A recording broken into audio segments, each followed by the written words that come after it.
Dans les registres brûlés de la paroisse de Sainte-Croix en Louisiane, il existe une lettre datée de 1847 qui ne devrait pas exister. Elle décrit en détail comment un planteur français organisait des chasses humaines sur ses terres, utilisant ses esclaves comme gibier. Mais ce qui rend ce document véritablement terrifiant, ce n'est pas la cruauté décrite. C'est la dernière ligne, écrite d'une main tremblante. Aujourd'hui, le maître a commencé à chasser quelqu'un qui savait chasser en retour. Avant de continuer cette histoire qui a été délibérément effacée des archives américaines, prenez un instant pour vous abonner à cette chaîne. Et dans les commentaires, dites-moi de quelle ville vous nous écoutez en ce moment.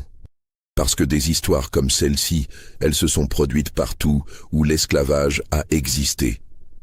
Partout où les hommes ont eu le pouvoir absolu sur d'autres hommes. L'automne de 1843 apportait une chaleur étouffante sur les terres marécageuses du sud de la Louisiane. À cette époque, la région située entre la Nouvelle-Orléans et les bayous profonds était parsemée de plantations immenses, véritables royaumes isolés où la loi du maître remplaçait toute autre autorité. Les steamboats remontaient le Mississippi chargés de coton et de sucre, tandis que dans les champs, sous un soleil implacable, des centaines d'âmes courbaient le dos du lever au coucher du jour. La plantation Bellevue s'étendait sur près de 3000 hectares. Son propriétaire, Armand de Séville, était arrivé de France 15 ans plus tôt avec une fortune considérable et des ambitions démesurées. À 42 ans, c'était un homme de stature imposante, au visage taillé dans le granit, avec des yeux d'un bleu glacier qui semblait ne jamais cligner. Il portait toujours des vêtements immaculés malgré la chaleur, comme si la transpiration elle-même n'osait pas souiller sa personne.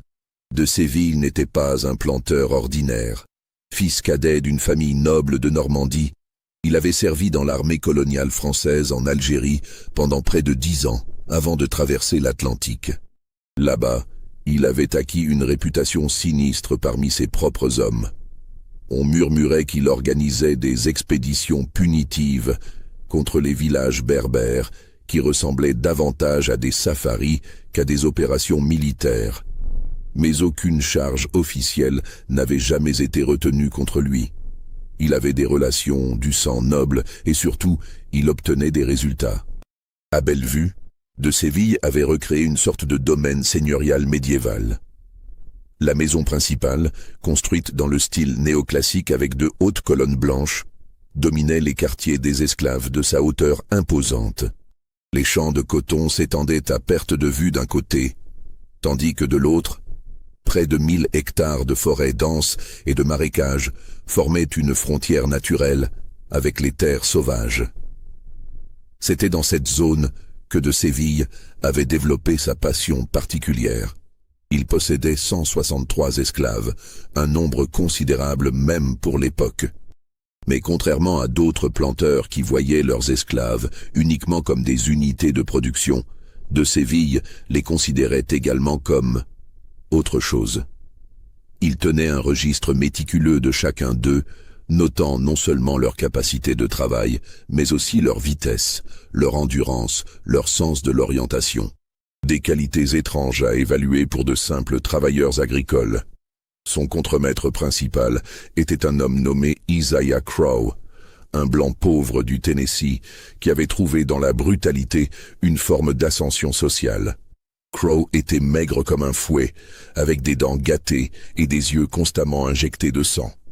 Il portait toujours un revolver à la ceinture et un long couteau de chasse dans une gaine de cuir. Les esclaves le craignaient peut-être encore plus que de Séville lui-même, car si le maître était un prédateur calculateur, Crowe était une violence imprévisible. Mais au printemps de 1843, un nouveau venu arriva à Bellevue qui allait bouleverser l'équilibre de terreur que de Séville avait soigneusement construit.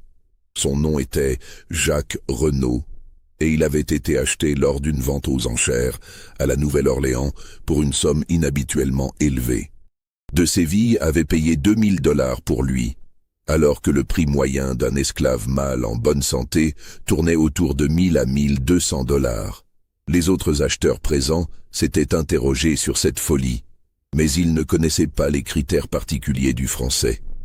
Renaud avait 47 ans, un âge considéré comme avancé pour un travailleur des champs. Mais ce n'était pas un travailleur ordinaire. Grand, large d'épaules, il se tenait droit malgré les années d'esclavage. Son visage portait plusieurs cicatrices, dont une particulièrement visible qui traversait sa joue gauche. Ses mains étaient calleuses, mais ses doigts restaient agiles. Et dans ses yeux sombres brillait quelque chose que de Séville avait immédiatement reconnu. L'intelligence d'un homme qui avait vu la mort de près et survécu. Ce que les documents de vente ne mentionnaient pas, c'est que Jacques Renaud avait été, 20 ans auparavant, sergent dans l'armée française à Saint-Domingue, l'actuel Haïti. Il avait combattu pendant la Révolution haïtienne, d'abord du côté français, puis, après avoir été capturé et épargné par Toussaint Louverture en personne, il avait combattu pour les révolutionnaires. Quand Haïti avait finalement gagné son indépendance, Renaud s'était retrouvé dans une position impossible. Trop français pour être accepté dans la nouvelle nation, trop marqué par sa trahison pour retourner en France.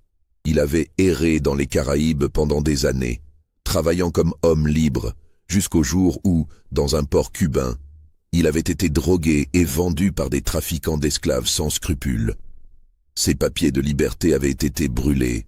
Du jour au lendemain, l'ancien militaire était devenu marchandise.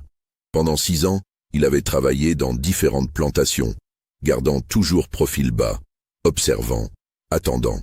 Il avait appris à paraître soumis, tout en restant vigilant. Et maintenant, à Bellevue, il se retrouvait face à un homme qu'il avait déjà rencontré, car Jacques Renaud reconnaissait Armand de Séville. Pas personnellement, mais il connaissait son type. En Algérie, pendant que Renaud combattait à Saint-Domingue, de Séville construisait sa réputation de chasseur d'hommes. Et les méthodes qu'il employait là-bas, il les avait apparemment transportées en Louisiane. Le premier signe vint 3 semaines après l'arrivée de Renaud. Un jeune esclave nommé Thomas, 19 ans à peine, avait été surpris en train de voler un morceau de pain dans la cuisine de la maison principale. C'était son 3e vol, et selon le règlement strict de la plantation, cela méritait une punition sévère. Mais au lieu du fouet habituel, de Séville annonça quelque chose de différent. Thomas recevra une chance de gagner sa liberté, déclara-t-il lors de l'appel du soir, sa voix portant dans l'air humide. Demain à l'aube, il sera libéré dans les bois au-delà des champs nord. S'il peut atteindre la rivière Atchafalaya avant la tombée de la nuit sans être rattrapé, il sera affranchi. Des papiers seront préparés. Un murmure parcourut les rangs des esclaves.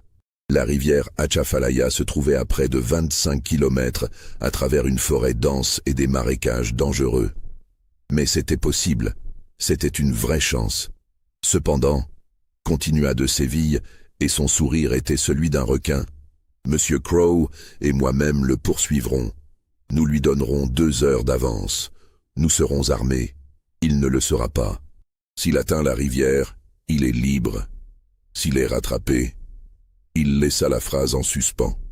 Cette nuit-là, dans les quartiers des esclaves, les discussions allaient bon train. Certains pensaient que Thomas devrait refuser, que c'était un piège cruel. D'autres argumentaient qu'au moins il aurait une chance, ce qui était plus que ce que l'esclavage offrait normalement. Renaud resta silencieux, assis dans un coin, mais ses yeux ne quittaient pas la fenêtre qui donnait vers la maison principale. Il avait déjà vu ce jeu auparavant. En Algérie, de Séville et d'autres officiers similaires organisaient ce qu'ils appelaient des chasses sportives. Ils lâchaient des prisonniers dans le désert et les traquaient.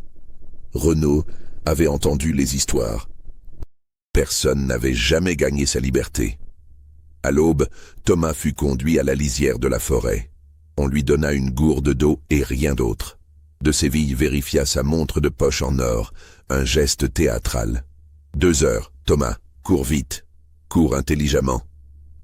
Le jeune homme hésita un instant, regardant derrière lui vers les autres esclaves rassemblés pour assister au départ. Puis il se tourna et disparut entre les arbres. De Séville et Crow attendirent exactement 2 heures. Pendant ce temps, le maître prépara méticuleusement son équipement. un fusil de chasse à double canon, un revolver, un couteau de chasse, une boussole et un long corps de chasse en cuivre. Crow, lui, vérifia ses armes avec des gestes brutaux et impatients. « Voulez-vous parier sur le temps qu'il tiendra, monsieur Crow ?» demanda de Séville en souriant. « 3 heures, pas plus. Le garçon est stupide. Il va courir en ligne droite et s'épuiser. » « Je pense que vous sous-estimez la peur comme motivateur. Je dirais 5 heures. Peut-être qu'il atteindra même le premier marécage. » Quand les 2 heures furent écoulées, ils partirent. Thomas fut retrouvé 6 heures plus tard, à mi-chemin de la rivière. Il s'était effectivement épuisé, tentant de courir sans relâche. Crow l'avait abattu d'une balle dans le dos alors qu'il tentait de traverser un ruisseau. Son corps fut ramené et exposé pendant 2 jours à l'entrée des quartiers des esclaves, comme avertissement. Mais ce ne fut que le commencement. Au cours des 6 mois suivants, de Séville organisa 4 autres chasses. Chaque fois, il choisissait un esclave qui avait commis une infraction, quelle que soit sa gravité. Un homme qui avait parlé avec insolence. Une femme qui avait refusé les avances de Crow. Un garçon de 16 ans qui avait tenté de s'enfuir une nuit. À chaque fois, le rituel était le même. L'annonce théâtrale. Les 2 heures d'avance. La traque méthodique. Et toujours, le même résultat. Personne n'atteignait jamais la rivière.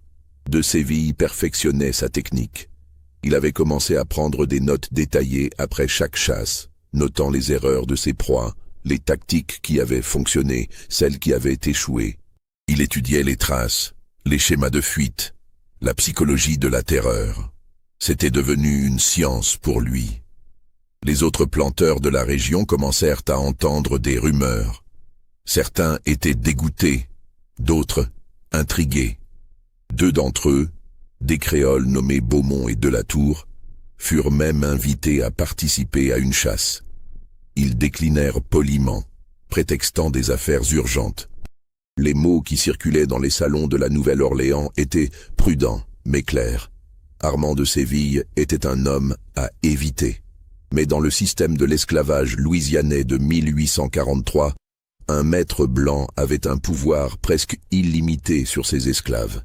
Tant qu'il ne menaçait pas la propriété d'autrui ou l'ordre public, les autorités fermaient les yeux.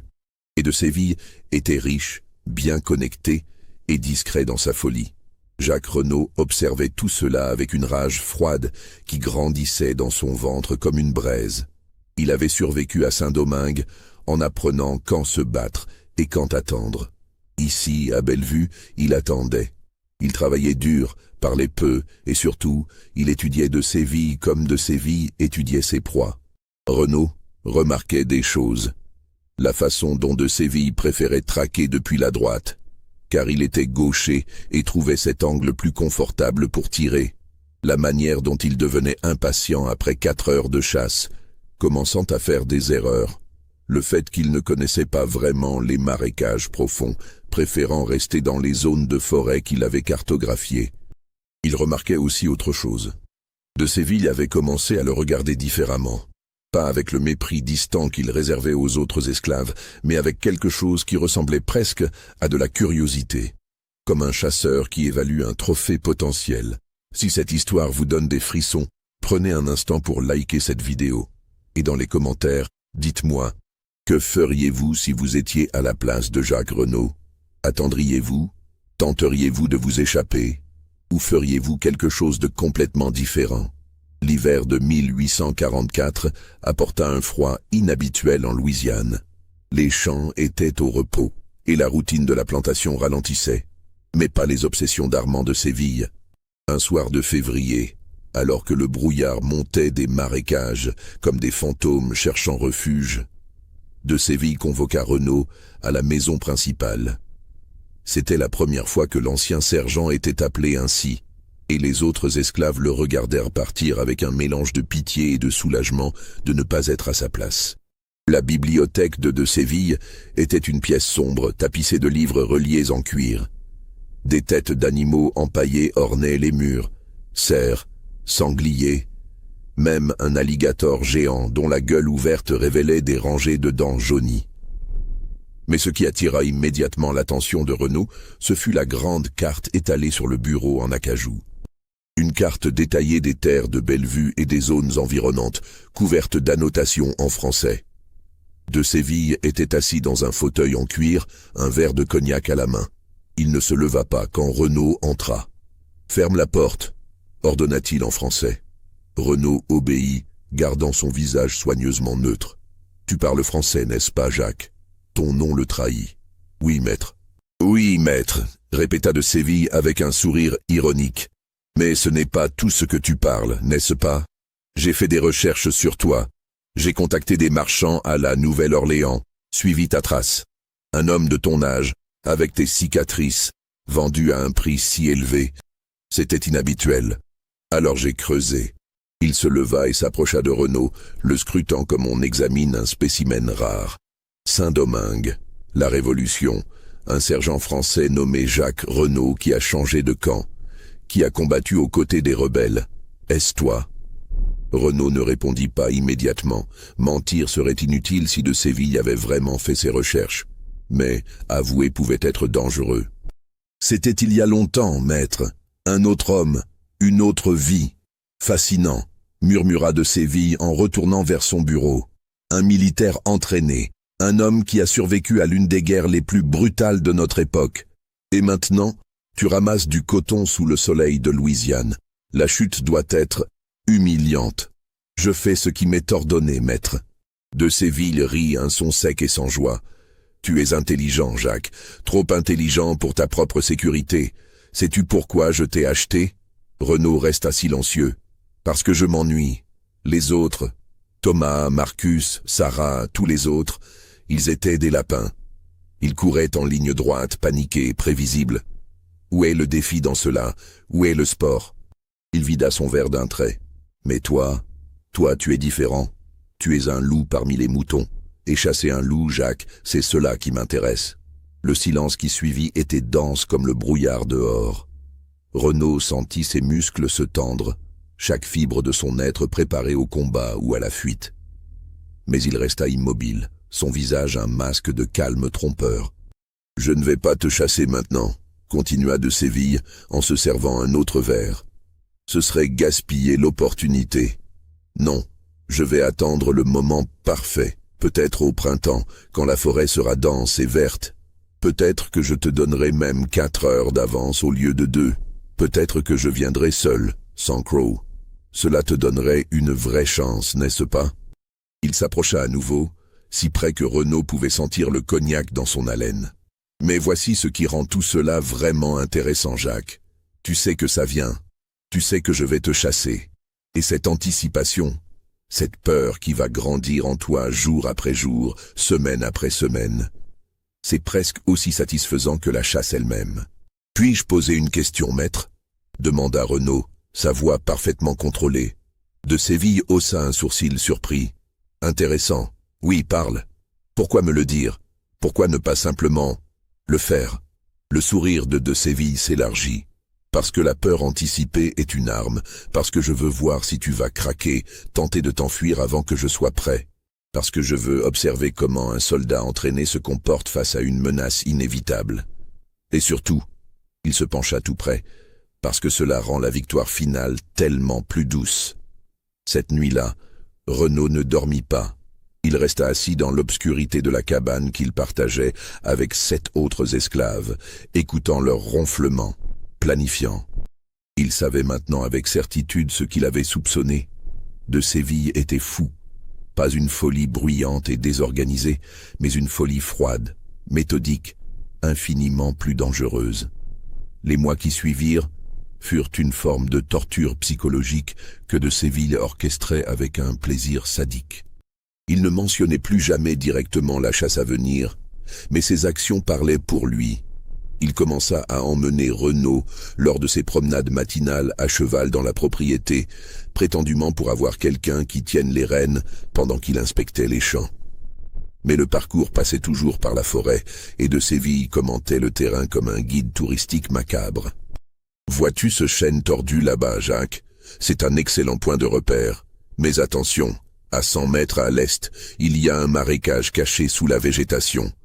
Marcus est mort là, englouti jusqu'à la poitrine. Il a fallu 3 heures pour qu'il cesse de crier. Ou encore, cette crête au nord, elle semble prometteuse, n'est-ce pas? Un bon endroit pour observer, pour s'orienter. Mais elle est exposée de tous les côtés. Sarah a essayé de l'utiliser. Je l'ai vue à 400 mètres. Un seul coup a suffi. Renaud écoutait, mémorisait et surtout ne montrait aucune émotion. C'était devenu un jeu d'échecs psychologiques entre deux hommes qui se comprenaient trop bien. Mais Renaud menait aussi ses propres investigations. Pendant les rares moments où il n'était pas sous surveillance directe, il explorait mentalement la propriété. Il notait les zones que de Séville n'avait jamais mentionnées. Il observait les schémas des patrouilles de Crow. Il identifiait les faiblesses dans le système de sécurité de la plantation. Il découvrit que de Séville gardait toutes ses armes dans une armoire verrouillée dans sa chambre, que Crow buvait lourdement chaque soir et dormait comme un mort jusqu'à l'aube, que la plantation avait un petit arsenal d'armes pour se défendre contre d'éventuelles révoltes d'esclaves, mais qu'elles étaient mal gardées. Plus important encore, Renaud commença à cartographier mentalement les zones que de Séville ne connaissait pas. Les parties les plus profondes des marécages, où même les chasseurs locaux ne s'aventuraient pas. Les anciens chemins d'eau utilisés par les Choctaw avant qu'ils ne soient chassés de ces terres. Les grottes naturelles creusées dans les rives escarpées de certains bayous. Il ne cherchait pas à s'échapper, pas encore. Parce qu'il avait compris quelque chose que de Séville, dans son arrogance, n'avait pas anticipé. Renaud n'avait pas peur. Il était en colère. En mai 1844, un incident changea la dynamique. Un esclave nommé Elias, un homme fort et silencieux qui travaillait aux forges, fut accusé d'avoir brisé volontairement un outil. La punition habituelle aurait été le fouet. Mais de Séville, dans son arrogance grandissante, décida qu'Elias serait sa prochaine chasse. La veille de la chasse prévue, Renaud fit quelque chose d'extraordinaire. Il alla voir Elias dans l'obscurité et lui parla pendant près d'1 heure. Il lui donna des conseils tactiques précis. Comment gérer son endurance? Où trouver de l'eau? Quels itinéraires prendre? Comment brouiller ses traces? « Pourquoi tu fais ça ?» demanda Elias, les yeux brillants dans la faible lumière de la lune. « Parce que s'il échoue avec toi, il deviendra négligent. » répondit Renaud. Et quand les prédateurs deviennent négligents, ils deviennent vulnérables. Le lendemain, Elias partit dans la forêt avec ses 2 heures d'avance. Mais cette fois, quelque chose d'inattendu se produisit. Elias suivit exactement les instructions de Renaud. Il ne courut pas en ligne droite. Il utilisa les ruisseaux pour masquer son odeur et ses traces. Il se reposa stratégiquement, économisant son énergie. Et quand la nuit commença à tomber, il était encore en vie, caché dans un arbre creux près d'un bayou, à seulement 5 kilomètres de la rivière Atchafalaya. De Séville et Crow durent abandonner la chasse à cause de l'obscurité. Ils rentrèrent à Bellevue, furieux. Le lendemain matin, ils reprirent la traque avec une détermination renouvelée. Ils retrouvèrent Elias vers midi, épuisé mais encore combatif. Quand Crow s'approcha pour le capturer, Elias se défendit avec une branche pointue qu'il avait aiguisée. Le combat fut bref, mais brutal. Crow reçut un coup à l'épaule qui le laissa saignant abondamment. De Séville, choqué qu'un esclave ose résister ainsi, tira 2 fois. Elias mourut sur le coup. Mais quelque chose avait changé. Pour la première fois, les chasseurs avaient été blessés. Pour la première fois, la proie avait presque gagné. De retour à Bellevue, de Séville fit fouetter publiquement 3 esclaves au hasard, prétendant qu'ils avaient aidé Elias. C'était un mensonge et tout le monde le savait. C'était une démonstration de pouvoir née de la frustration. Cette nuit-là, de Séville convoqua à nouveau Renaud. « C'était toi », dit-il sans préambule quand l'ancien sergent entra dans la bibliothèque. « Ce n'était pas une question. Je ne comprends pas, maître. Elias, il était trop préparé. Trop stratégique, quelqu'un lui a enseigné des tactiques militaires. De Séville marchait de long en large comme un animal en cage. C'était toi. » Renaud ne nia pas, ne confirma pas. Il resta simplement debout, Silencieux. Intelligent, murmura finalement de Séville. Très intelligent. Tu prépares le terrain. Tu testes mes réactions. Tu apprends mes faiblesses. Il s'arrêta et fixa Renaud avec une intensité brûlante. Tu sais ce que cela signifie, Jacques? Non, maître. Cela signifie que le jeu vient de devenir infiniment plus intéressant. Il retourna à son bureau et sortit une feuille de papier vierge. Voici ce que nous allons faire. Dans exactement 1 mois, le 15 juin, ce sera ton tour. Mais pas comme les autres. Tu auras 6 heures d'avance au lieu de 2. Je viendrai seul, sans Crow. Et si tu atteins la rivière Atchafalaya avant la tombée de la nuit, je te donnerai non seulement ta liberté, mais aussi $500 en or. Il écrivit rapidement sur le papier, signa, et le scella avec de la cire. Voici un contrat légal. Si tu gagnes, tu es libre. Je le déposerai chez mon avocat à la Nouvelle-Orléans demain. Si je meurs pendant la chasse, le contrat reste valide. Renaud regarda le document scellé avec méfiance. Pourquoi? Parce que je veux que tu essaies vraiment. Je veux ta meilleure performance. Et pour ça, tu dois croire que tu as vraiment une chance. De Séville sourit. Et tu sais quoi, Jacques?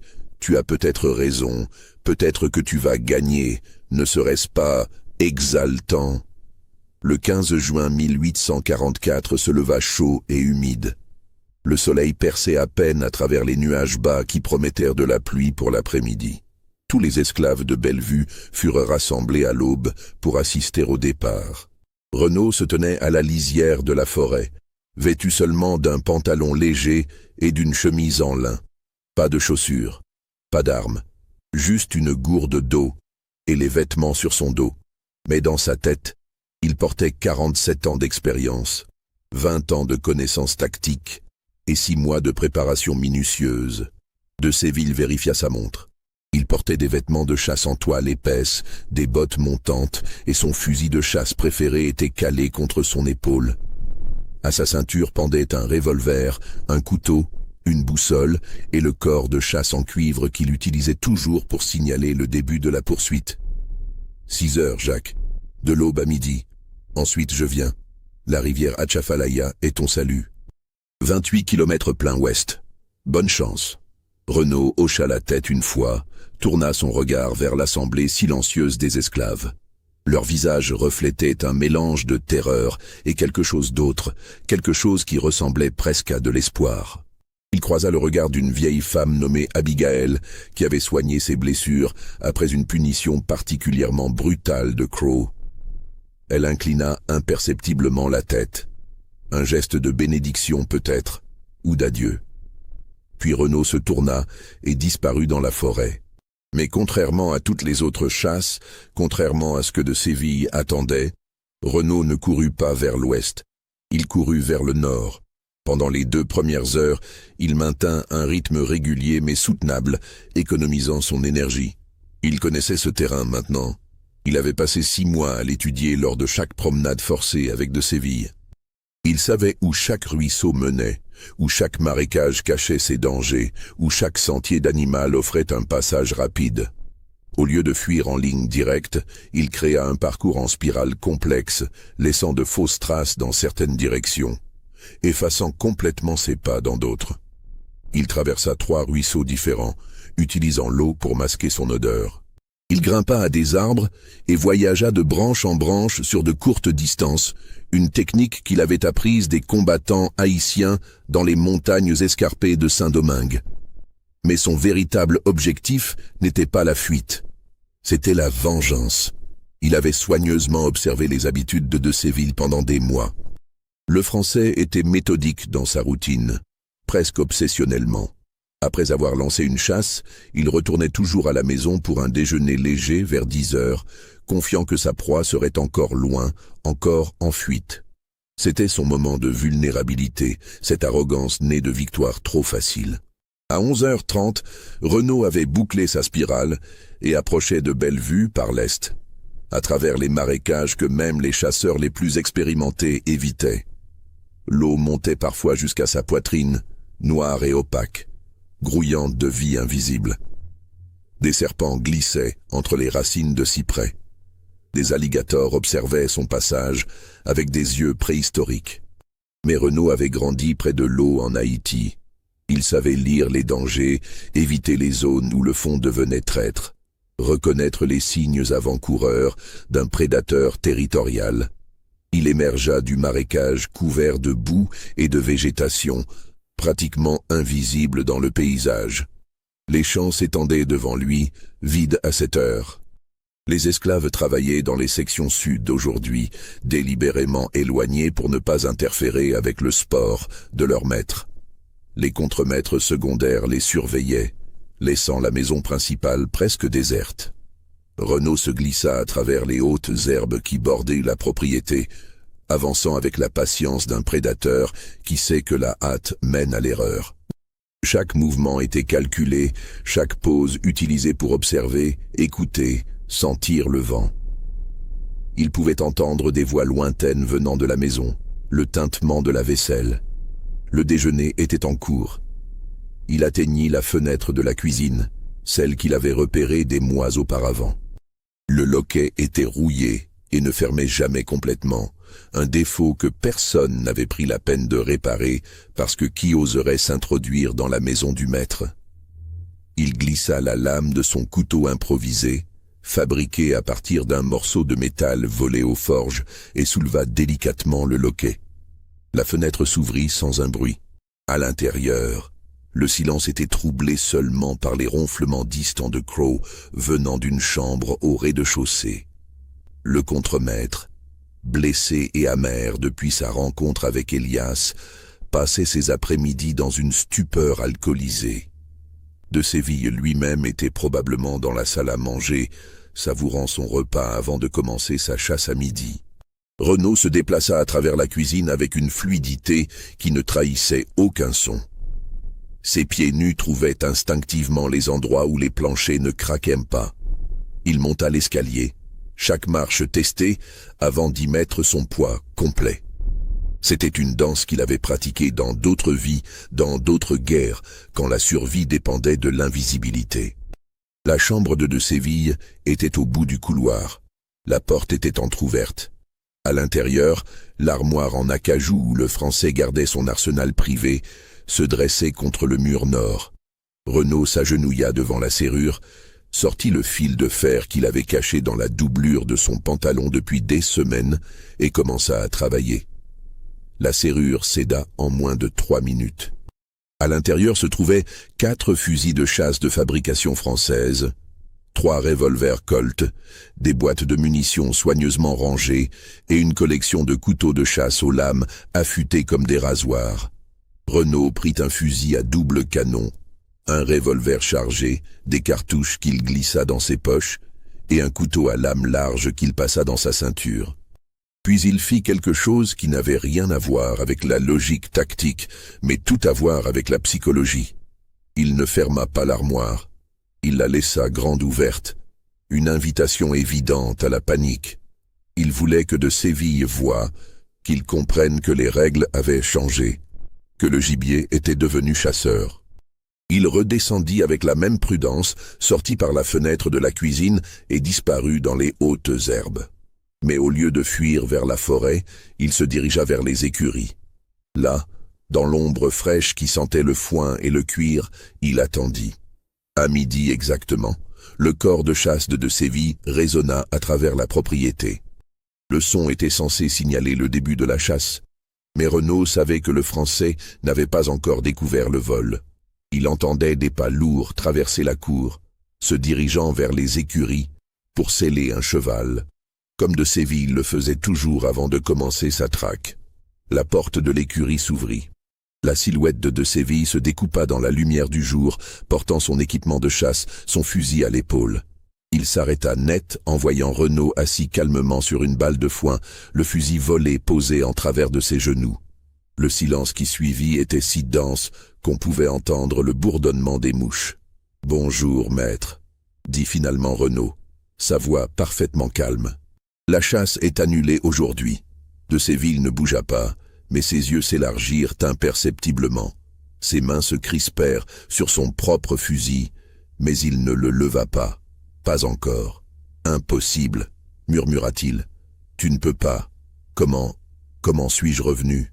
Renaud se leva lentement, le fusil maintenant pointé dans une direction neutre, mais prêt à être levé en une fraction de seconde. Vous m'avez sous-estimé de Séville. Vous avez pensé que j'étais comme les autres, un animal paniqué qui court en ligne droite. Mais je ne suis pas un animal. Je suis un soldat. Et les soldats ne fuient pas. Ils contre-attaquent.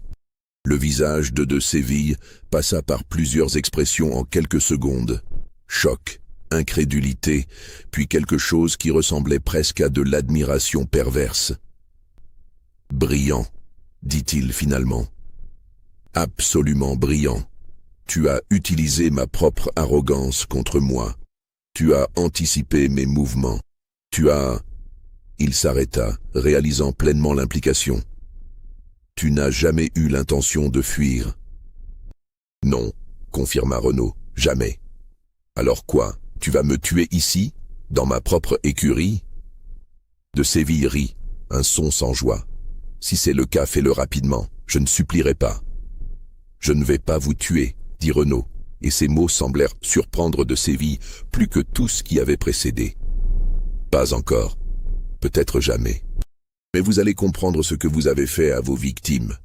Vous allez ressentir ce qu'elles ont ressenti. » Il fit un geste avec le canon de son fusil. « Posez vos armes. » Lentement.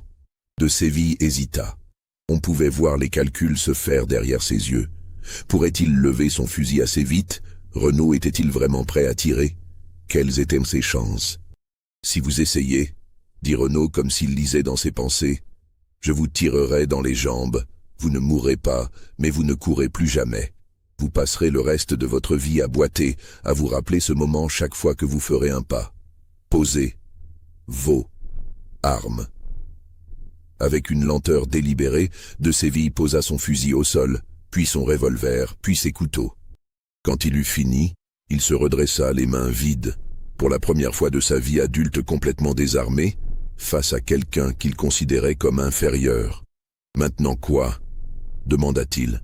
« Maintenant, nous marchons, » répondit Renaud, « vers la forêt, vers vos terrains de chasse préférés, et là, de Séville, vous allez courir. » La compréhension frappa le Français comme un coup physique.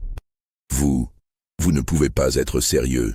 6 heures d'avance, » continua Renaud, ignorant la protestation. « C'est ce que vous m'avez donné. Je vous donne la même chose. À 6 heures ce soir, je commencerai à vous traquer. Si vous atteignez la rivière Atchafalaya avant l'aube demain, vous êtes libre de retourner à votre maison. Si je vous rattrape... » Il laissa la phrase en suspens exactement comme De Séville l'avait fait tant de fois. « C'est de la folie !» La voix de Séville montait maintenant, la panique commençant à percer son masque de contrôle. « Je suis un homme blanc, un propriétaire terrien. Tu seras pendu pour ceci. »« Peut-être, » dit Renaud calmement, « mais vous serez mort ou brisé. Et tous ces gens que vous avez terrorisés sauront que quelqu'un s'est battu, que quelqu'un a refusé d'être votre gibier. » Il fit un pas en avant, et De Séville recula instinctivement. « Vous avez le choix, De Séville. Vous pouvez courir maintenant et avoir une chance, ou je peux vous abattre ici, dans votre propre écurie, entouré de vos chevaux de race et de vos selles importées. Que préférez-vous » De Séville regarda autour de lui, cherchant désespérément une issue. Mais Renaud bloquait la seule porte, et les fenêtres étaient trop petites pour qu'un homme adulte puisse passer. Il était pris au piège, exactement comme ses victimes l'avaient été tant de fois. « Vous êtes un monstre » murmura-t-il. « Non » répondit Renaud. « Je suis le miroir.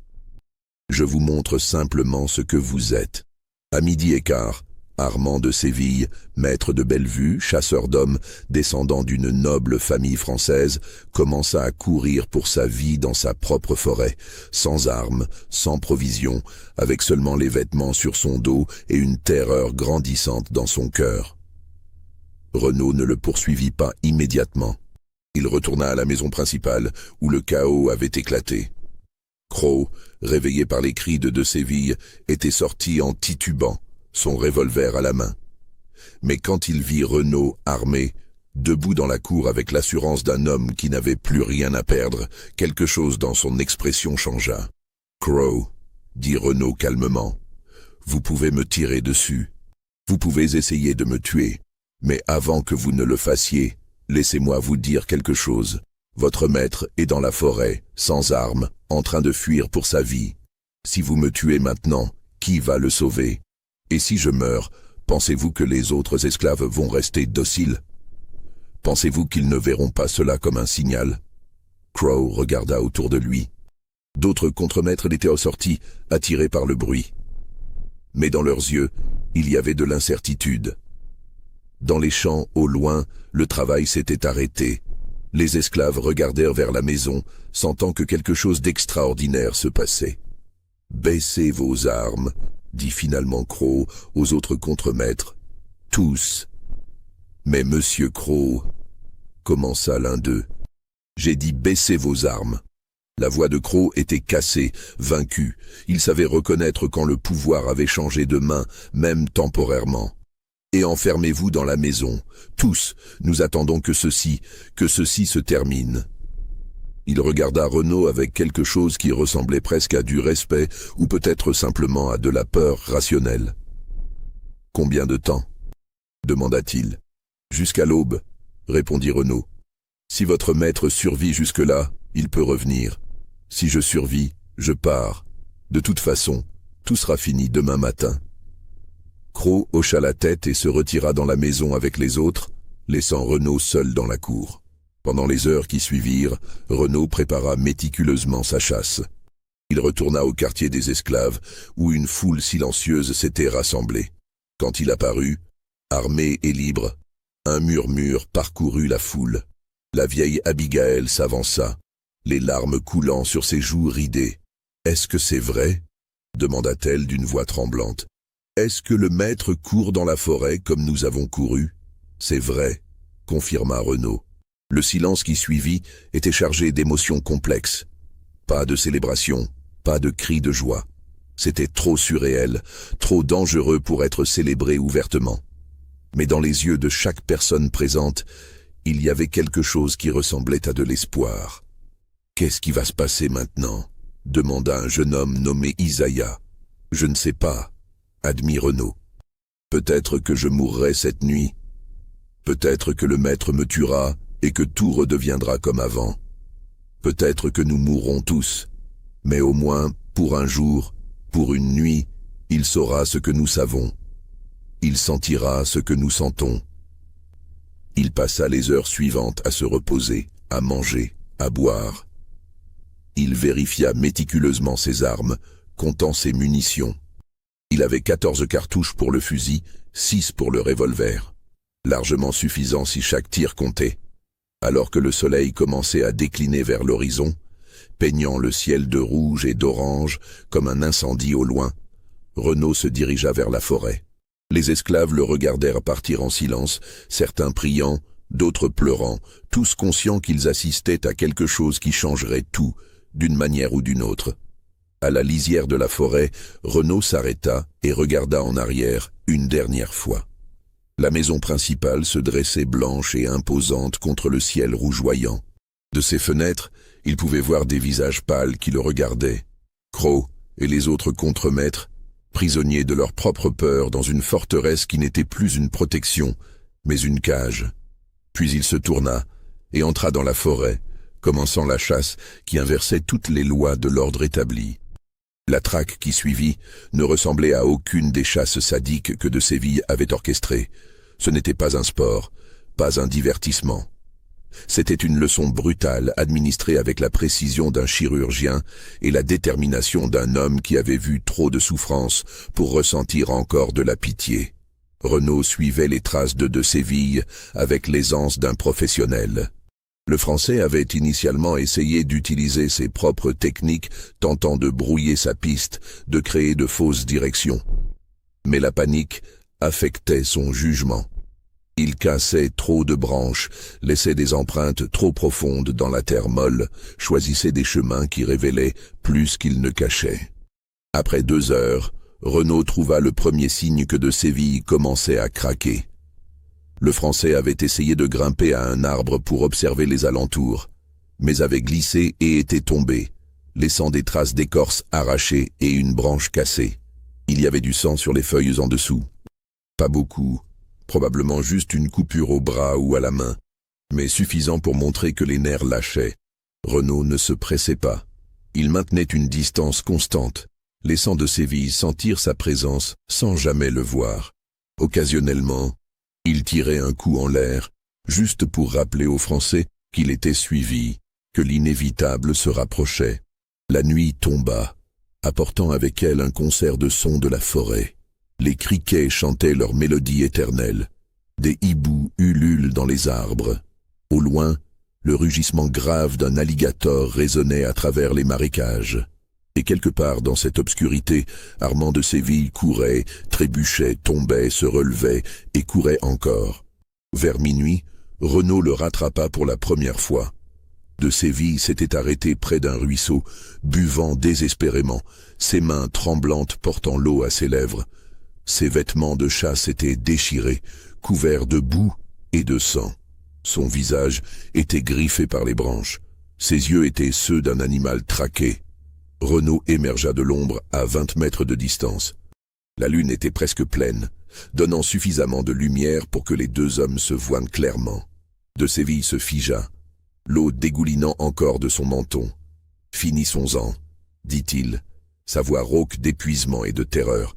« Tirez, tuez-moi, et finissons-en avec cette folie. »« Non, » répondit Renaud simplement. « Vous n'avez pas encore atteint la rivière. Vous avez encore jusqu'à l'aube.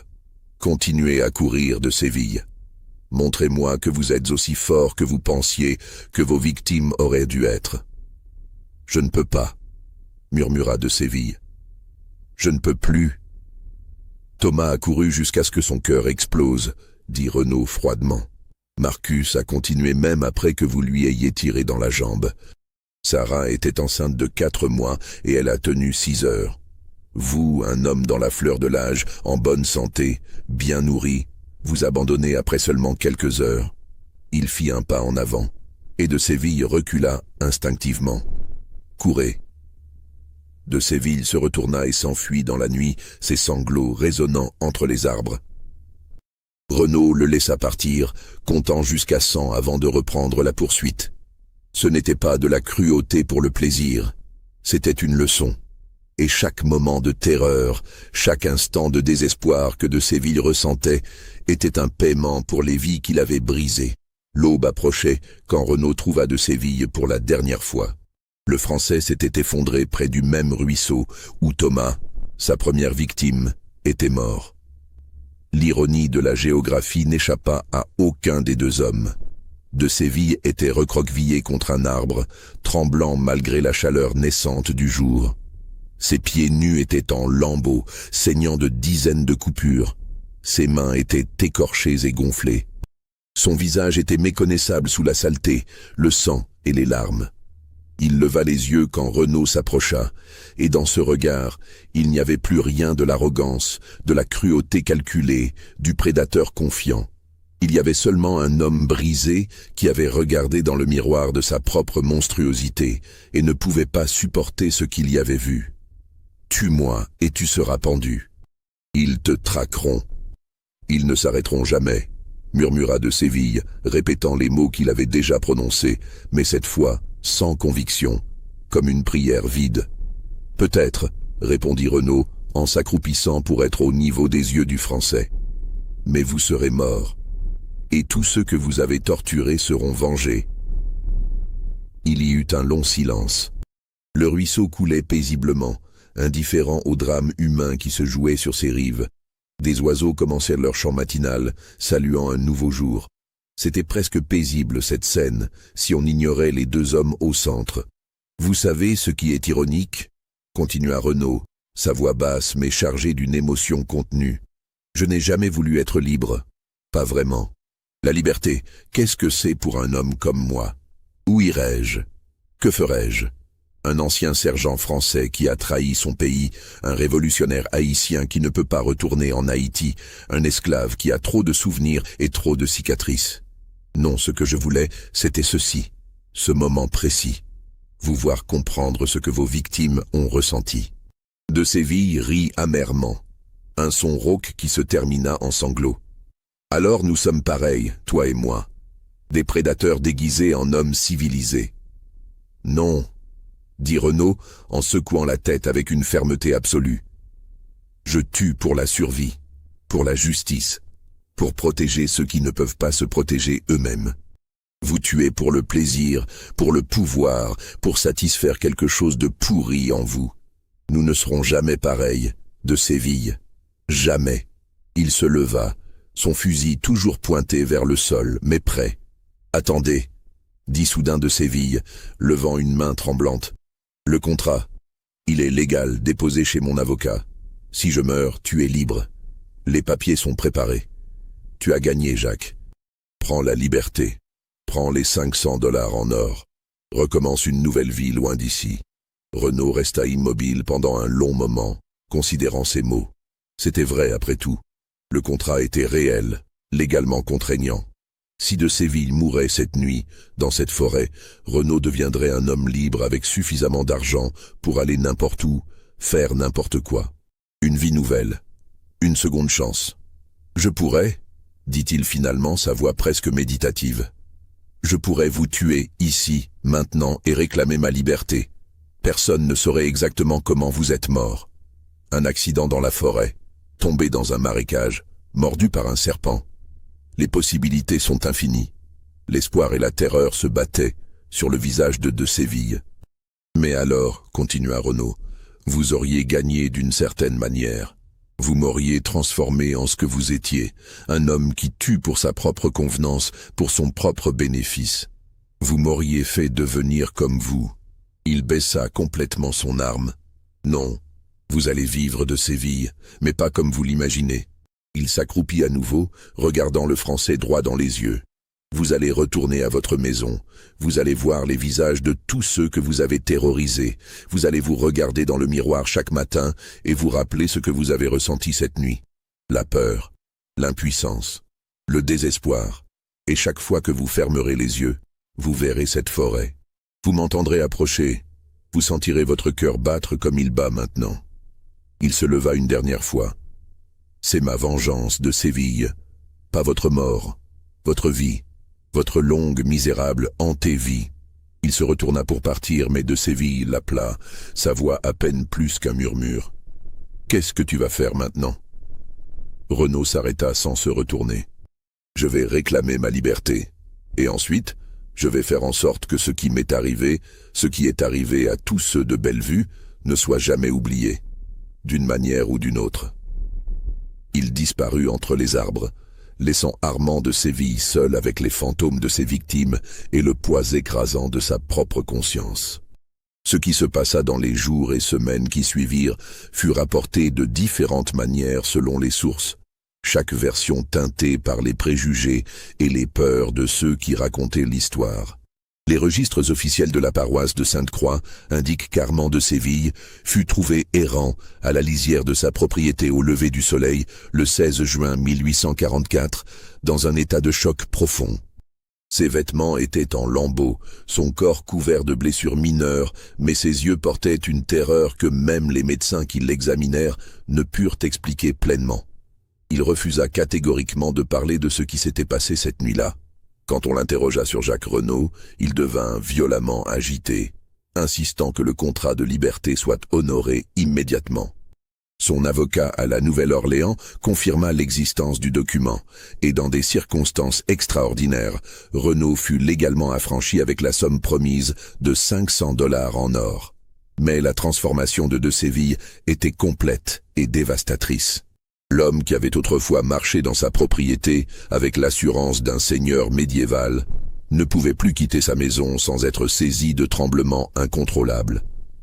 Il sursautait à chaque bruit, refusait de rester seul dans une pièce et passait ses nuits à vérifier obsessivement chaque porte et fenêtre.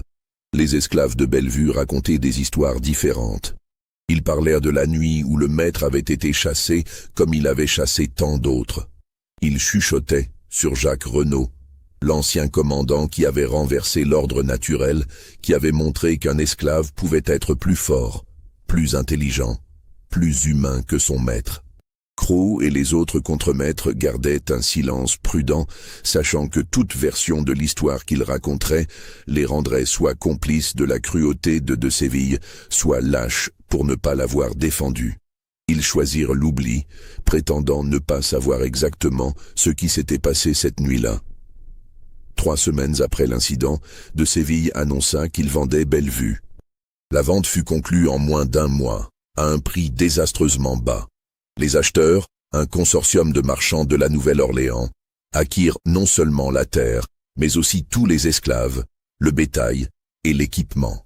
De Séville retourna en France en août 1844, prenant le premier navire disponible. Les quelques personnes qui lui parlèrent avant son départ rapportèrent qu'il semblait avoir vieilli de 20 ans en seulement quelques semaines. Ses cheveux, autrefois d'un noir de jais, montraient des touches de gris. Ses mains tremblaient constamment. Et dans ses yeux brillait une lumière étrange, comme quelqu'un qui a vu quelque chose qu'il ne devrait pas avoir vu. En France, dans le domaine familial de Normandie, de Séville vécut le reste de sa vie comme un reclus. Il refusait toutes les invitations sociales, évitait la compagnie et passait ses journées enfermé dans une seule pièce de l'immense château. Ses serviteurs rapportaient qu'il parlait souvent seul, murmurant des excuses à des gens qui n'étaient pas là, suppliant le pardon de fantômes que seuls pouvaient voir. Il ne s'aventurait jamais dans les bois qui bordèrent la propriété familiale. Même regarder les arbres depuis sa fenêtre semblait lui causer une angoisse insupportable. Il fit abattre plusieurs hectares de forêt, créant un espace dégagé autour du château, comme si la vue des arbres elle-même était une torture. Dans son journal personnel, dont des extraits furent découverts des décennies plus tard par un descendant, il écrivit de nombreuses entrées sur cette nuit. Une en particulier, datée du 12 septembre 1848, était particulièrement révélatrice. 4 ans ont passé, et je cours encore dans cette forêt chaque nuit dans mes rêves. Je sens encore les branches qui griffent mon visage. J'entends encore ses pas derrière moi, méthodiques, patients, inévitables. J'ai chassé des hommes, et j'ai cru que cela faisait de moi un dieu. Puis j'ai été chassé par un homme, et j'ai découvert que j'étais simplement mortel, et pire encore, coupable. Le pire, ce n'est pas qu'il m'ait épargné, c'est qu'il avait raison de le faire. Vivre avec cette honte, avec la pleine conscience de ce que j'ai fait, de ce que j'étais, est une punition pire que n'importe quelle mort. Il le savait. Dieu me damne, il savait exactement ce qu'il faisait. De Séville mourut en 1851, à seulement 49 ans. Le certificat de décès officiel indiquait une pneumonie, mais le médecin de famille nota dans ses propres dossiers que le patient semblait avoir perdu toute volonté de vivre, consumé par une culpabilité dont il refusait de parler mais qui le rongeait comme un cancer de l'âme. D'Ocan à Jacques Renaud, son histoire devient plus fragmentée, tissée de rumeurs et de rapports occasionnels qui le transformèrent presque en légende. On sait avec certitude qu'il quitta la Louisiane en juin 1844, quelques jours seulement après avoir reçu ses papiers de liberté. Plusieurs témoins à la Nouvelle-Orléans rapportèrent avoir vu un homme correspondant à sa description acheter des provisions, des vêtements et un passage sur un navire marchand à destination des Caraïbes. Mais contrairement à ce que beaucoup attendaient, il ne retourna pas en Haïti. Au lieu de cela, des rapports le placèrent à Cuba, puis à la Jamaïque, et enfin de retour en Louisiane au début de 1845. Mais ce n'était plus un esclave fugitif. C'était un homme libre avec de l'argent et, plus important encore, avec une mission. Des documents retrouvés dans les archives du chemin de fer clandestin mentionnent un commandant opérant dans les bayous de Louisiane entre 1845 et 1853. Ce personnage mystérieux aurait aidé des dizaines, peut-être des centaines d'esclaves fugitifs à atteindre les États libres du Nord. Il connaissait apparemment chaque mètre carré des marécages, chaque sentier caché, chaque maison sûre. Une lettre de 1848, écrite par un abolitionniste de Boston à un collègue en Pennsylvanie, fait une référence cryptique qui pourrait être à Renaud. Notre contact en Louisiane, celui qu'ils appellent le commandant, a encore réussi. 15 âmes libérées le mois dernier seulement. Il refuse de donner son vrai nom ou d'accepter plus que les provisions nécessaires. Quand je lui ai demandé pourquoi il risquait sa vie ainsi, il a simplement dit « Parce que quelqu'un doit montrer que la résistance est possible, que nous ne sommes pas du bétail, que nous sommes des hommes. » C'est un véritable héros, bien que l'histoire ne connaîtra probablement jamais son nom. Il y a aussi des histoires, impossibles à vérifier, mais persistantes dans la tradition orale des communautés noires de Louisiane, d'un ancien esclave de Bellevue qui devint enseignant clandestin, apprenant aux autres à lire et à écrire malgré les lois qui l'interdisaient. Ces écoles secrètes, tenues dans les marécages la nuit, auraient de former des centaines de personnes qui autrement seraient restées analphabètes. La dernière mention vérifiable de quelqu'un qui pourrait être Jacques Renaud date de 1856. Un registre de l'église d'une petite communauté près de la frontière entre la Louisiane et le Texas mentionne le baptême d'un homme nommé Jean Renaud, âgé d'environ 60 ans, qui avait vécu une vie d'aventures extraordinaires dont il refuse de parler en détail. Le prêtre nota que cet homme portait de nombreuses cicatrices et avait les yeux de quelqu'un qui a vu à la fois le meilleur et le pire de l'humanité. Après cela, le silence. Jacques Renaud, s'il s'agissait bien de lui, disparut dans l'anonymat qu'il avait probablement toujours désiré. La plantation Bellevue, quant à elle, ne retrouva jamais sa prospérité antérieure. Les nouveaux propriétaires rapportèrent des difficultés constantes. Les esclaves, qui avaient vu ce qui était arrivé à de Séville, n'étaient plus aussi dociles. La productivité chutait. Des actes de sabotage subtils mais constants affectaient les opérations. Et il y avait une atmosphère, disaient les visiteurs, quelque chose dans l'air même du lieu qui semblait lourd de souvenirs sombres. En 1863, pendant la guerre civile, la maison principale fut incendiée. Les rapports officiels l'attribuèrent aux troupes de l'Union qui pillaient la région, mais des témoins locaux racontèrent une histoire différente. Ils dirent que c'étaient d'anciens esclaves de Bellevue, maintenant libérés par la proclamation d'émancipation, qui étaient revenus pour effacer les dernières traces du cauchemar. Si c'est vrai, ils réussirent. La maison fut détruite jusqu'aux fondations. Les écuries, les entrepôts, même les quartiers des esclaves furent rasés. Il ne resta que des ruines noircies et des souvenirs que personne ne voulait vraiment conserver. Aujourd'hui, plus de 180 ans plus tard, l'emplacement exact de Bellevue est marqué sur certaines cartes historiques, mais rarement visitées. Les historiens locaux connaissent son existence, mais peu semblent enthousiastes à en discuter en détail. C'est comme si l'histoire elle-même préférait laisser certains lieux dans l'oubli. Ce qui reste de l'histoire de Jacques Renaud et Armand de Séville, c'est peut-être la question la plus importante. Qu'arrive-t-il quand le gibier refuse de fuir? Quand l'opprimé décide que la survie ne suffit plus, que la dignité exige la résistance?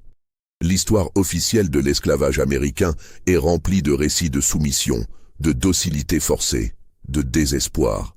Mais les histoires comme celle de Renaud, qu'elles soient entièrement vraies ou partiellement légendaires, rappellent une vérité différente. Elles rappellent que même dans les systèmes les plus oppressifs, même face au pouvoir le plus absolu, il y a toujours eu ceux qui ont résisté, qui ont combattu, qui ont refusé d'être réduits à moins qu'humains. Et peut-être que c'est là la véritable terreur de cette histoire, pas les chasses sadiques de Séville, aussi horribles soient-elles, mais la réalisation que de telles chasses étaient possibles dans un système qui donnait aux hommes un pouvoir illimité sur d'autres hommes. Que ce qui est arrivé à Bellevue n'était pas une aberration mais une conséquence logique d'un système construit sur la déshumanisation.